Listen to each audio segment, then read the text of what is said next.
একজন মা, দিন শেষে আমিও একজন মানুষ। আমার অনেক চাওয়া পাওয়া আছে, ইচ্ছা আছে, খুশি আছে। আমার সন্তানকে আমার মতো করে কেউ ভালোবাসতে পারবে না। এটা পৃথিবীর চিরন্তন সত্য। এভরিওয়ান, আপনারা সবাই কেমন আছেন? আশা করি সবাই খুব ভালো আছেন। আমিও ভালো। অনেকদিন পর আজকে নুডলস করে নিচ্ছি। আমাদের বাসায় নুডলসটা সচরাচর এভাবেই খাওয়া হয়ে থাকে। আমার মেয়ে মূলত নুডলসটা সিদ্ধই খায়, এভাবে ডিম দিয়ে খুব কমই খায়। আজকে যেহেতু আমরা খাবো তাই একটু ডিম দিয়ে ভেজে নিলাম। খেতে খুব মজা হয়েছিল, আর কিছু মিষ্টি ছিল, সেগুলো দিয়ে নাস্তা খেয়ে নিয়েছিলাম। দুপুরবেলা যখন মুসুর ডালটা সিদ্ধ বসিয়ে দিয়েছিলাম তখনই মনটা খুব চাচ্ছিল যে আম দিয়ে ডাল খাবো। এই সময় আমি বাসাতে আম কোথায় পাবো? ছাদে পরশুদিন কাপড় দিতে গেছিলাম, সেখানে দেখলাম আমাদের ছাদে আমের বাগান আছে, সেখানে অনেকগুলো আম হয়েছে। সেখান থেকে দৌড়ে গিয়ে ছোট ছোট 3টা আম পেড়ে নিয়ে আসলাম। সেই আম দিয়ে করব মুসুর ডাল। খেতে কী যে মজা লেগেছিল, সত্যি কথা বলতে বোঝাতে পারবো না।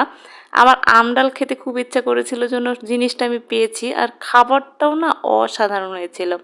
যাই হোক, প্রথমে পেঁয়াজ, রসুন, পাঁচফোড়ন, জিরা, শুকনো মরিচ দিয়ে তেলানি দিয়ে দিলাম।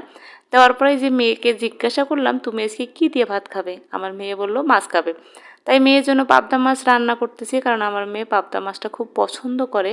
আর যেহেতু কাটা কম থাকে, খাওয়াতেও সুবিধা হয়ে যায়, ওই জন্য পাবদা মাছটাই অপশন হিসাবে বেছে নেই। এদিকে আমার ডালটা হয়ে গেছে, মাছটা ভেজে নিচ্ছিলাম।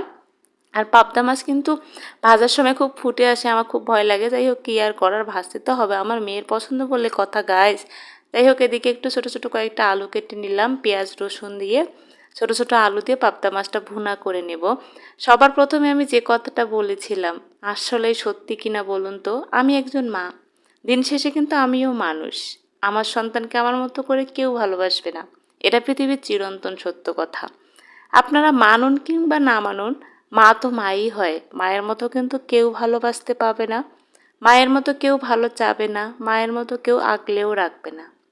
মায়ের মতো নিঃস্বার্থভাবে এই পৃথিবীতে ভালো চাওয়ার মানুষ খুব কমই আছে। এই পৃথিবীতে মায়েদের কদর হয়তো বা কম হতে পারে, কিন্তু মায়েদের চাওয়া পাওয়াটা না এই পৃথিবীর মতো বিশাল বড় চাওয়া পাওয়া। মায়েরা সবসময় সন্তানদের ভালো চায়, মায়েরা সবসময় চায় সন্তানরা ভালো থাকুক। আমার সন্তানকে কেউ যদি ভালো না বাসে, আমার মতো করে একটু যদি ভালোবাসা না দেয়, তাহলে তো আমার মনে আঘাত লাগবেই, তাই না? আমার সন্তানকে কেউ যদি অবহেলা করে, তাহলে আমাকেও অবহেলা করা হয় মনে করতে হবে, তাই না? আমি তো মা, আমার সন্তানকে অবহেলা করলে আমাকে তো খারাপ লাগবেই। এইটা কেন জানি কেউ মানতেই চায় না। আপনাদের তো মানতে হবে, তাই না? আপনি যেমন মা, আপনার যেমন মা আছে, আপনিও একজন মা, আপনার মেয়েও মা। আমি মা হয়ে ভালো চাওয়াটা ক্ষতি কিসে সেটা বুঝলাম না। আমি আমার সন্তানের ভালো চাইলে কি সেটা করতেই হবে বলুন তো? যাই হোক, কথা বলতে বলতে অনেক কিছু বলে ফেললাম। কিছুটা বাদাম ছিল বাসার মধ্যে, সেদিন আমি অষ্টপ্রহরে গেছিলাম, সেই বাদামটা ভর্তা করে নিলাম, একদম ঝাল ঝাল করে, একদম লাল হয়ে গেছিলো, শুকনা মরিচ দিয়ে ঝাল করে করছিলাম। এদিকে আমার আম ডালের হচ্ছে ফাইনাল লুক, আমরা হচ্ছে একটু ডালই বলি। যাই হোক, তারপরে এই যে বাদাম ভর্তা, মাছ ভুনা, ডাল দিয়ে খেয়ে নিচ্ছি আজকের দুপুরের খাবারটা। অনেক কথা বলে ফেললাম, কিছু মনে করবেন না। তো আজকের মতো এ পর্যন্ত। সবাই ভালো থাকবেন, সুস্থ থাকবেন। Ta-ta, bye bye and take care.